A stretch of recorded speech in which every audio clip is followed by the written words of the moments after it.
hours and to ensure Yan, that pugo. merchandise damage interest does not exceed 1%. So, nag-reset yung company ng fund na kaya nilang gawin and hindi nila ma-disappoint yung mga Yan. consumer or customers nila. Biyahe habang nagkaklase. Next po. Next slide po. Thank you. Miss Michelle. Ilog-pugo. Then, meron Ay, ilog-pugo eh. Sa handaan. Nung araw. Pero papasok pa ako sa palengke, no? Ng mga Oo. and yung Anit. order to payment cycle. Oo, Nit. Ha? Mas naging makapa yung Ha? yung order to payment cycle. Oo. Madaming Ay! sa account. Next is the warehouse management. The process of storing goods or raw materials in mga warehouse. The warehouse is an important factor sa inventory planning ng company. Next is the inventory management. Yung logistical function that has supply chain, inventory management, cost of goods, funding, security, warehouse. Mami! Apo. Lastly is the transportation management. Is part of logistic management. Since sa transportation, part of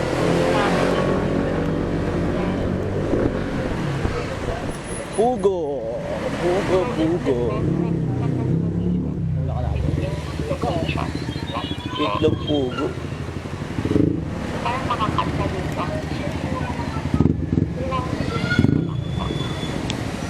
Wala, tagal to, pre.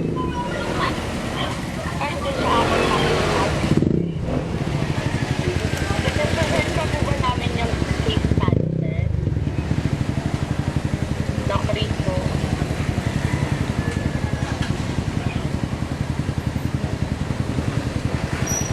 Traffic.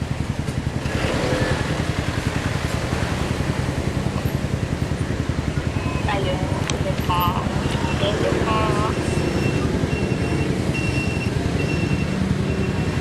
Dapat doon tayo, pre. I think po. Thank you.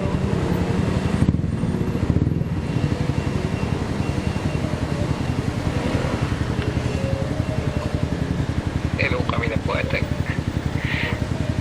Hey Sir Ricardo, pasuyin na lang. Salamat. Wait lang guys ah. Sorry, hindi ka na. Traffic, pre. Okay na yan, Sir Rico. Magka-bulbul. Pero medyo maliit lang yung incident lang.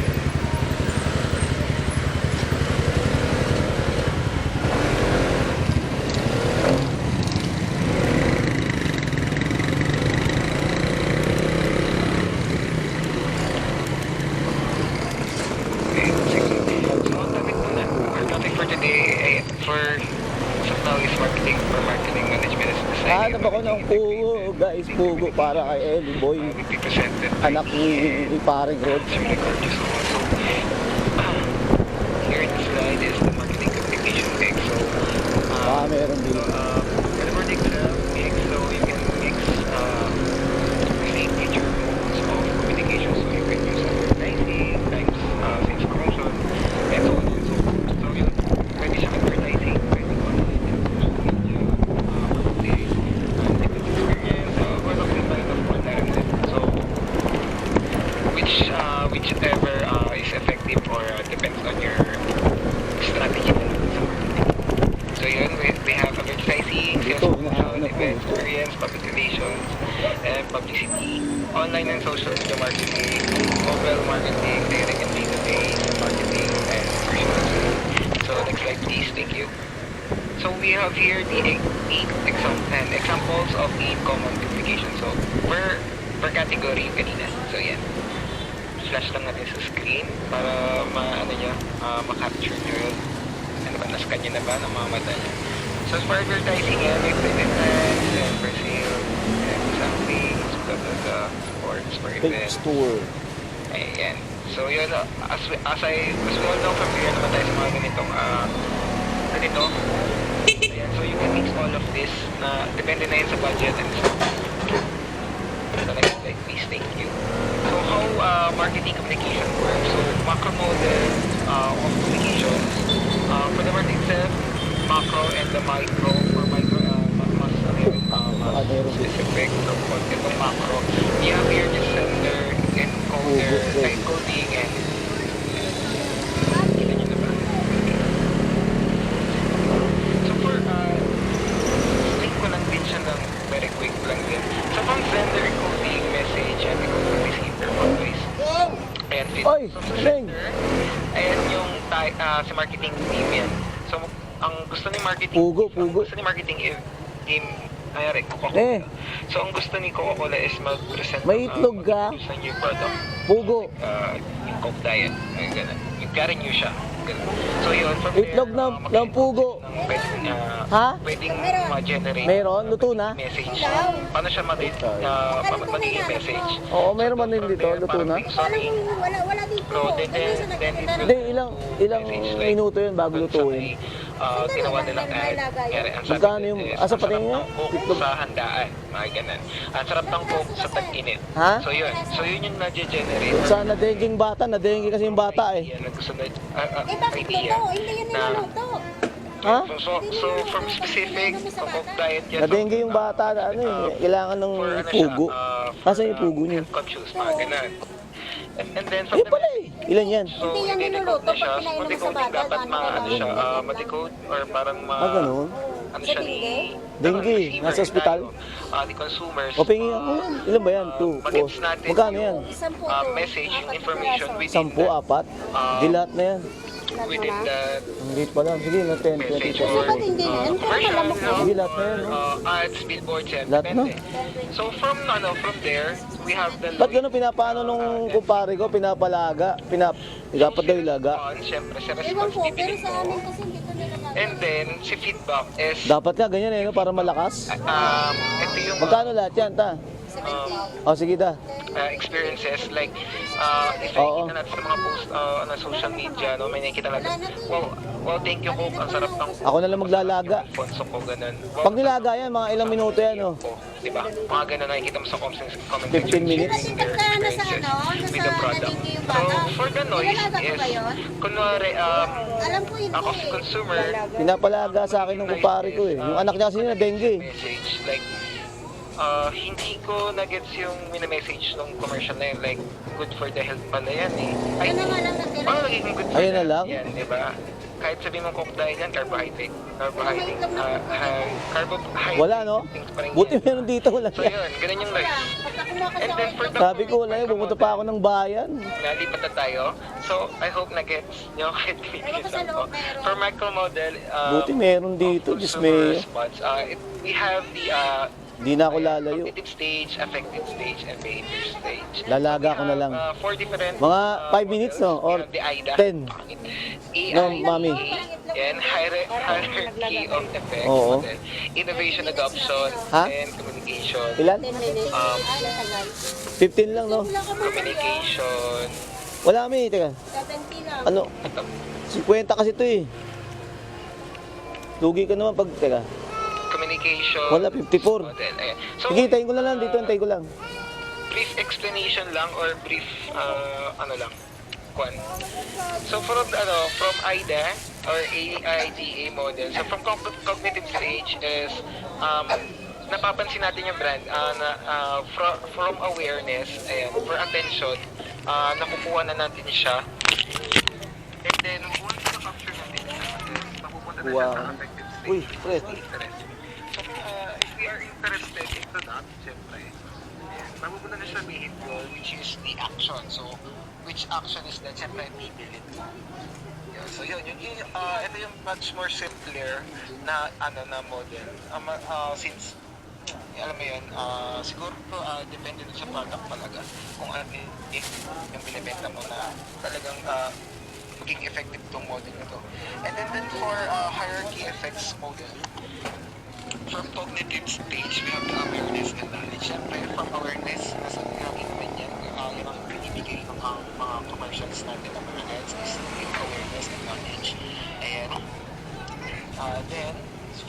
third stage, we have the like, reference, and connection. So from there, well, like referencing, conviction.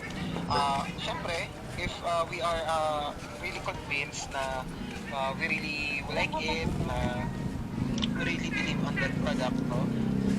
Once we are really convinced on that, so yeah, syempre, punta tayo sa bigger stage is to purchase the product. And then next is the innovation adoption model. So again, from cognitive stage to affective stage, and last the way is the awareness, interest, motivation, and adapt. So from cognitive, syempre awareness ulit naman. Then for the affective stage is paano po kayo interest natin?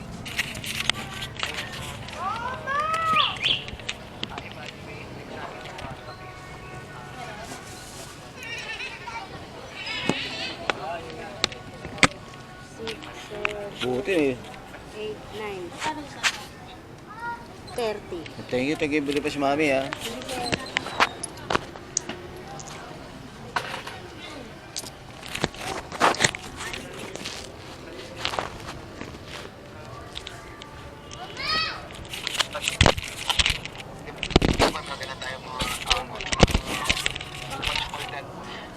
If makapunta kayo sa mga malls, mga ganun, ano lang yan, di ba may, sarap sa gilid natin sa like DXN, may mga product nila, may commonality sila parang coffee lang, coffee, di ba? Madalas coffee talaga yung product nila since Pinay kasi mahilig talaga sa coffee. So yun, masarap kasi talagang coffee though medyo pricey siya kasi nga organic, hindi siya yung katulad ng binibenta ng medyo na 3-in-1, no? So more likely mas healthier. So yung mas mahal siya, so like sa isang pakete is 20 lang. And then, 2 minutes na, 10 minutes. Sige, next slide. Is the informational appeals. So, so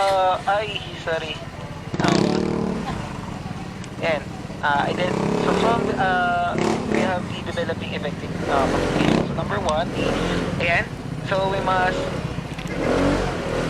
identify the target. Syempre, we must know naman, syempre, if gagawa tayo ng plan, gagawa tayo ng communication like commercial, so we need not establish this in yung target audience natin, whether it's children, or seniors, or middle-aged people, yung adult, mga ganun. So we must establish from there, and then from we must set the communication objectives. So we have 4 here, the possible communications. We have the established need for the category. For established need for category is yung more than different na for the workers, for the students, for the age bracket na ganito, age bracket na may ganitong age, students na may ganitong age bracket, Thank you sir, thank you. Age bracket from like the grade school, college, meron din ng pang college to professional, mga ganun, sa pero need to establish. And then, self-explanatory naman to, and to build an attitude like yung positive, yung binibigay yung branding dun sa yan yung mga syempre hindi na mag-iingat sa mga brands. So yun, kung magbibigay sila ng positive attitudes, lalo na yung mga commercials here in Philippines is more likely mo na Philippines values, syempre yung Abili na tayo guys ng puno, lutuin ko lang. Para po sa anak natin. And then influence brand Paring purchase. Envoy. Ito yung kunyari if really yung product lang to, kunyari establish naman na kayo brand and then yung product may introduce yun. So if product na may nagawin sila na ads na if you buy it now, yan yung mga ganong call to action na if you buy it now, you'll get 20% off, mga ganon. that is the influence brand purchase intention. And then next slide is the developing effective communications. Then ulit is number 3 is to design the communication plan. Yun, from there, so we have to formulate the communications that our communications to achieve the desired response requires and Oy. answering the 3 questions. So what to Ay, say, bata! how to say, and we should say it. So for message strategy is the what Sige to na. say. So syempre, management and trying to search, syempre sabi ko nga nag-brainstorming for appealing Enemy at the geeks. ideas and themes, mga ganun. So they must, from there pa lang, di ba, kung ano pa lang, syempre kung ano lalabas dun sa mga bibig nung commercialize, yun yung magiging voice ng inyong company or ng brand. So yun nga, yung dinadala nila inyo. And then for creative strategy is how to say it. So, Oh, nakabili ako. well message Nakabili. on its content. So, Diyan lang sa may ano, tulad na sinabi ko, if sa Katmon. hindi maayos Meron pala dyan. sentence, it might get Eh, paano pag nilaga yan? Ilang minuto yan? listeners or the people who watch it. Siyempre nga naman, Eh, malito. Baka malipis lang to. dito, hindi No. naman lahat pare-pares natin mag-isip. Merong narrow-minded, merong shallow-minded, and so on and so forth. Iba-iba. So, syempre, you must, pa rin naman, make it more effective since doon pa lang kung communication set babagsak na pa lang sa product. And then from there, from the message, we have the informational appeals and the transformational appeals. So for informational, so we have the informational. Ito yung guys, yung Yeah. yung more bibigay ng informations dun sa product, like say yung if papanood natin yung sa soap safeguards, no, nagbibigay sila ng 99.9% na effective na kills germs, no, mga ganun. And then so for transformational appeals, if na-encounter natin yung mga MX, alam niyo MX na product sa Midnight, so di ba meron silang segmented parts dun sa commercial nila wherein they share transformational messages or experiences or testimonies. Ginagawa sila nung product na yun na